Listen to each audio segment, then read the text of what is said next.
to speak. Should I try the other chord, Dave?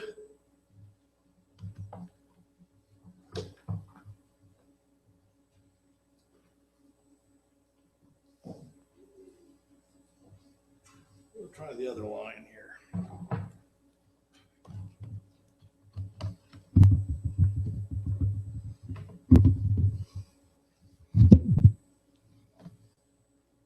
There we go. Our topic this morning is taken from the last verse that Steve read, which says, "Be of good courage," in some of the translations.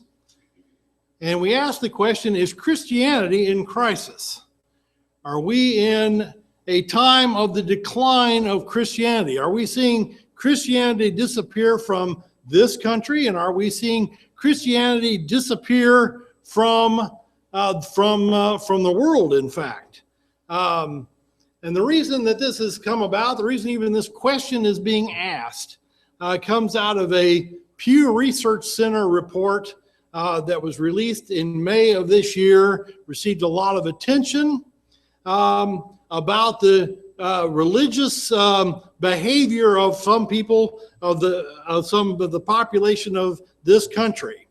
Noted a number of things about the study that they had undertaken. They had done a comparison of religion, of churches, and of religious behavior from 2007 to 2014. So a 7-year span of time that they measured to see what changes might have been taking place in that time frame. And they came up with some observations. The first of these observations, the Christian share of the U.S. population is declining, while the number of U.S. adults who do not identify with any organized religion is growing, according to an extensive new survey by the Pew Research Center.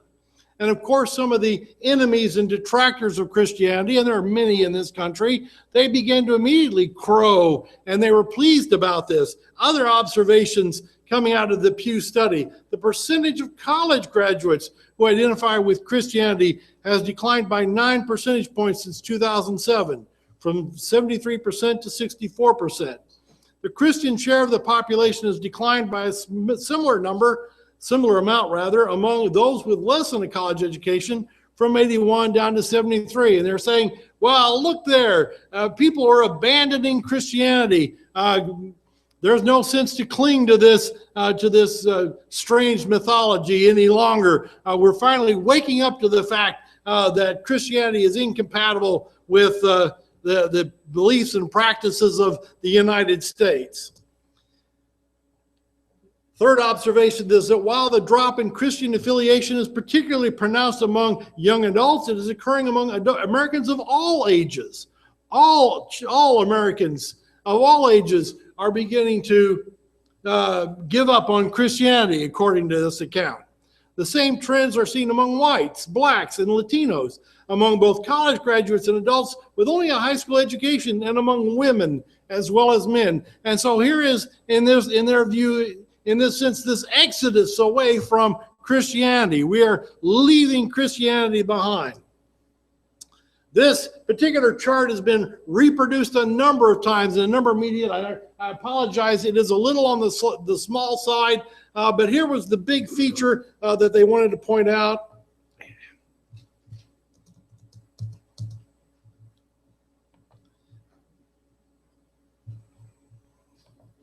Was this element right here, if I can get there, right there. The unaffiliated.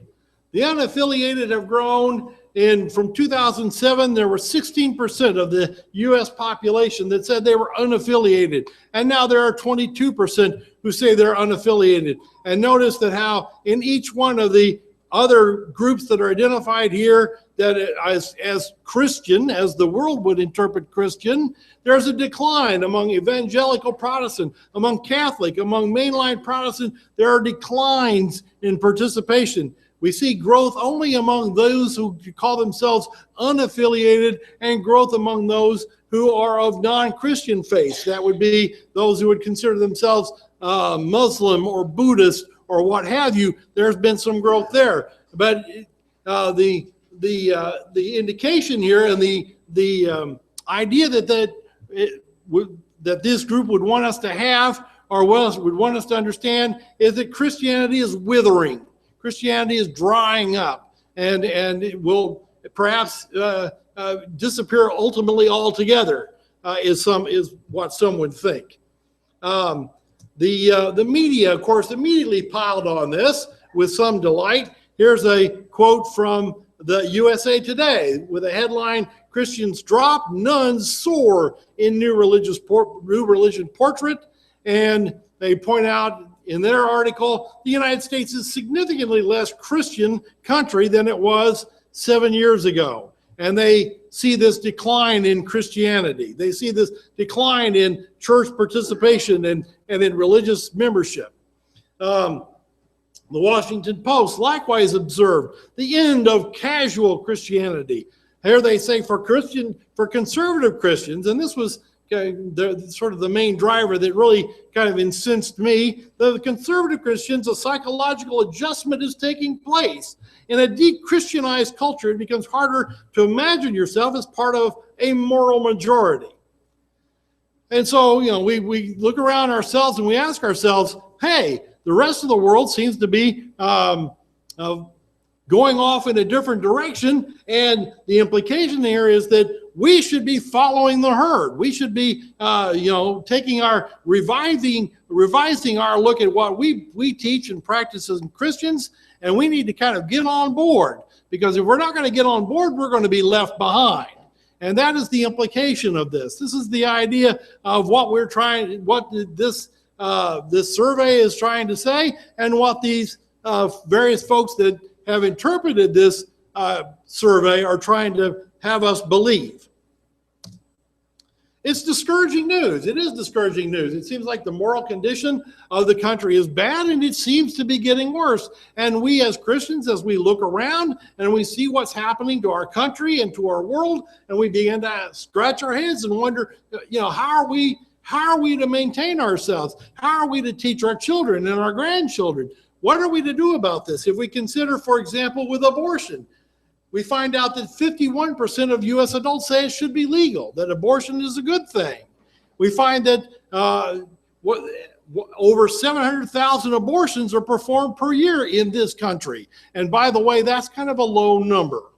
That's kind of a low number, because some of the estimates range upward above a million abortions. And of course, we've all perhaps been watching with some interest this episode that's been unfolding, where Planned Parenthood has been revealed as being selling baby body parts from the abortions that are taking place. Perhaps we've been horrified by it, and perhaps we've been offended by the casual tone with which some of these folks speak about harvesting and selling off these parts from these babies. We look at immorality. We find that we've got unmarried folks living together, and we do a little comparison and find out that in 1960, only 1.1% of all couples in the United States, only 1.1% were unmarried. And in just a generation later, in 2011, now it's nearly 12%. Nearly 12% of all couples who are living together are not married. And so we see that decline in a national morality, and we kind of again shake our heads and think, and again the popular media would say, well, now you folks need to get on the train. You need to understand what's happening here, and you need to be making adjustments to your doctrine, your beliefs, to get them to line up with what's actually happening, what's really going on. We look at divorce, and we find out, there was one statistic at one time presented that half of all marriages ended in divorce. That was probably not accurate at that time, but it is probably closer to say that about 42% of all marriages end in divorce. That's just a sad fact for the United States. 42% of the people who get married end up divorced. And as a result of that, half of all American children will end up seeing their parents get divorced. And so we see that impact on our society. We see that drain, that moral confusion in our country, and we ask, what are we going to do about it? And are we supposed to simply change our doctrine, change how we do things, and then go on from there? How about homosexuality? We certainly can't be blind to what's been going on with homosexuality in this country. Now the Supreme Court, we understand, has found a right to homosexual marriage in the Constitution. Could we have thought about such a thing 50 years ago, a generation ago? Of course not. But now suddenly there is the right, according to the Congress, to the Supreme Court, there is a right there for homosexuals to be married. Homosexual militants are challenging Christians' rights to their religious beliefs, and we're finding that across the country as Christians try to stand up for what they believe are right and are being shouted down by these various groups and being told to shut up, keep your religion, keep it inside the church, or keep it to yourself, but don't bother us with it. And so we find ourselves asking, what's going on with Christianity? What do we expect? What's going to happen going forward? How are we supposed to handle this? What are we supposed to do? And the answer is, I would say, all right, let's be encouraged. Let's draw a little courage. First of all, let's draw a little courage from God. As the text here that Steve just read to us there in the Psalms 27, we read that last verse and we say, hope in Jehovah, be of good courage, and he shall make your heart strong. Yea, hope in Jehovah. And we understand there is our strength. There is our source of courage. We should understand and realize that we are not in this fight alone. God is still in charge. We find that over in Psalms 103 and verse 19, where the psalmist writes, Jehovah has prepared his throne in his heavens, and his kingdom rules over all.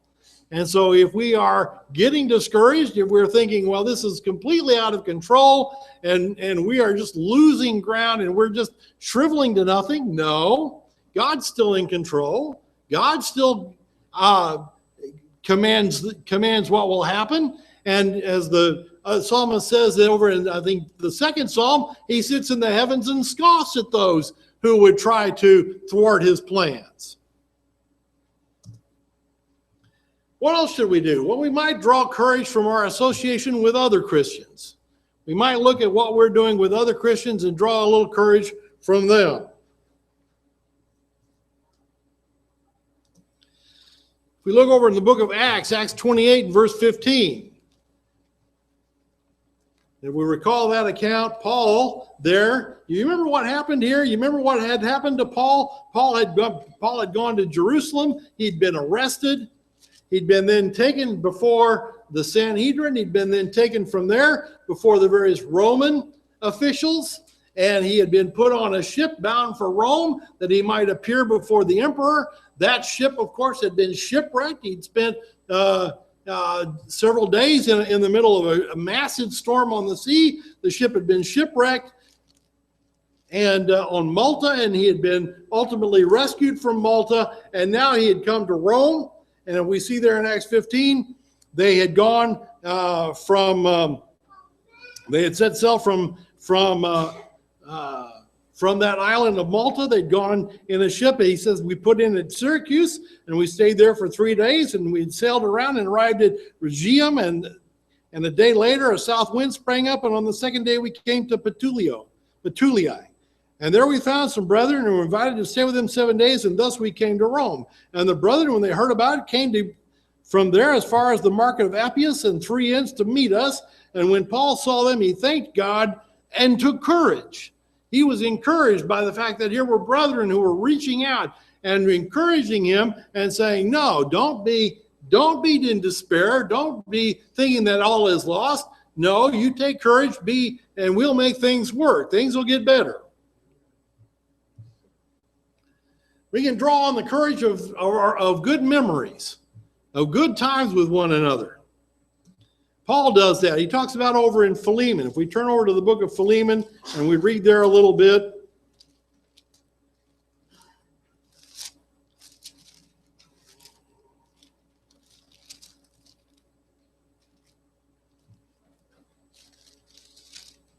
It says, Paul, a prisoner of Jesus Christ, and Timothy, our brother, to Philemon, our beloved brother and fellow worker, and to Appia, our sister, and to Archippus, our fellow soldier, and to the church at your house. Grace to you and peace from God our Father and the Lord Jesus Christ. I thank my God always, making mention of you in my prayers, because I hear of your love and of the faith which you have toward the Lord Jesus and toward all the saints. And I pray that the fellowship of your faith may become effective through the knowledge of every good thing which is in you for Christ's sake. For I have come to have much joy and comfort in your love, because of the hearts of the saints have been refreshed by you, through you, brother. And so there is that refreshing, that encouragement that he was receiving from remembering the good times he had had with Philemon, and of the success that he had through that effort. We could also draw some encouragement and some courage from unexpected news. Sometimes unexpected news of Christ. What are we doing to communicate with each other? Are we sharing our good stories? Are we sharing our successes with one another? Here was Paul in 2 Corinthians 8 and verse 1 through 5. He says, and now we give you news, brothers, about the grace of God which has been given to the churches of Macedonia, how while they were undergoing every sort of trouble and were in the greatest need, they took all the greater joy in being able to give freely to the needs of others. For I will give them witness that as they were able, and even more than they were able, they gave from the impulse of their hearts, seriously requesting us that they might have a part in this grace of being servants to the need of the saints. And even going further than our hope, they first gave themselves to the Lord and to us after for the purpose of God. Are we encouraging one another? Are we building one another up? Are we sharing our stories with one another about things that are going well? Here's Paul that shared a story with the church in Corinth. He shared this story out of Macedonia, out of the Macedonian churches, and of the work they were doing. Sometimes we tend to kind of, as it says in the business world, we tend to stovepipe. We tend to get focused on our own little world, and we don't understand what's going on in the rest of the world. We might take some delight in knowing that John is down preaching in Arkansas and offering a gospel meeting down there, and we can be thankful that he's been able to make a safe trip, and be prayerful for him that he'll have great success with that effort down there. And finally, we should draw courage from attending church services. And if you're not drawing courage, if you're not being encouraged by being here, then you need to start being encouraged by being here. Hebrews 10, verse 23 to 25, let us keep the witness of our hope strong and unshaking, for he is true, has given us his word. And let us be moving one to another at all times to love and to good works, not giving up our meetings as the way of some, but keeping one another strong in faith. That's encouragement. That's that encouragement idea, and all the more because you see the day coming near. Are we encouraging one another by our attendance here? I hope we are. I hope we're encouraging one another by praying together and singing together and offering praise to God together, and we need to continue to do that. We need to be strong in doing that. What about this, though? What's the conclusion here? What's the end game here?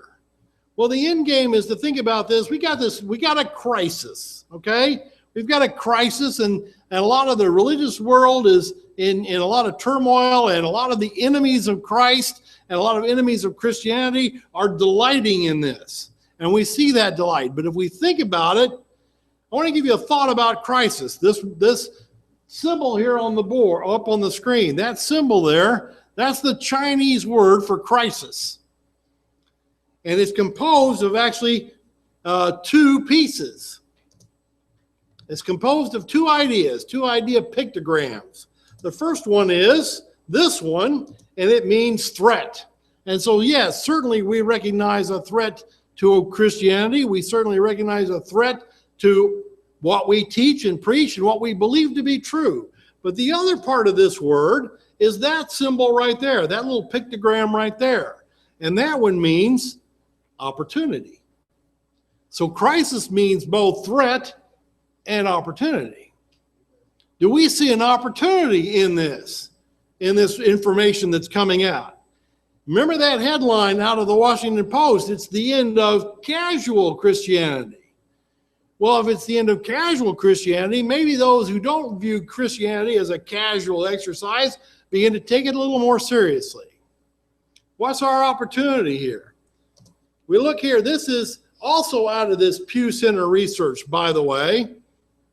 And we look and see what other facets of information it gives us. Here's the unaffiliated. It says we're making big gains through religious switching. And the Catholics and mainline Protestants are going to suffer large losses. But if you notice, there's a group here with a positive net change. Did you see it? There it is. What group is that that's got a positive net change in all this? Well, it's evangelical Christians. It's those Christians who believe that we are commissioned to teach the truth. That we are commanded to teach the truth.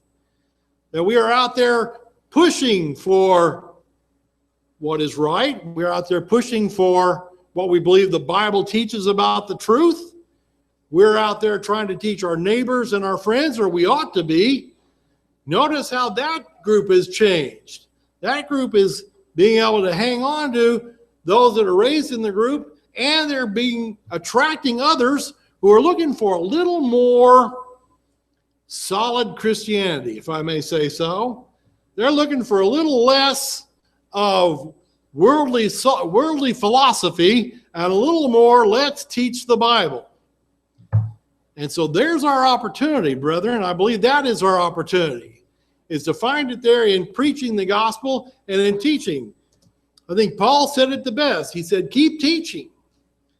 2 Timothy 4, verses 1 through 4, he instructed the young evangelist Timothy, I give you orders before God and Christ Jesus, who will be the judge of the living and the dead, and by his revelation in his kingdom, be preaching the word at all times. In every place, make protests, say sharp words, give comfort with long waiting and teaching. For the time will come when they will not take the true teaching, but moved by their desires, they will get for themselves a great number of teachers for the pleasure of hearing them. And shutting their ears to what is true will be turned away to belief in foolish stories. And so I would say, here is our opportunity. We have an opportunity to preach. We have an opportunity to teach the truth, not preach and teach some watered down social message about truth, justice, and the American way, but rather a doctrine that's based on the Bible, that teaches the principles of the Bible and says this is what God commands us to do. And this becomes our opportunity. If you're here this morning and you're a Christian, I'm giving you a challenge. It's time to teach. It's time to rise up and be teaching those who need to hear the gospel. If you're here this morning and you're not a Christian, maybe you're here because you're looking for something that's a little more solid. Maybe you're looking for something that's got some real basis, some real roots in the doctrine of Jesus Christ and what he believed and taught and died for. And if you're here today and you're ready to obey his will and be buried with him in baptism and join us in this opportunity, we invite you to come while we stand and sing.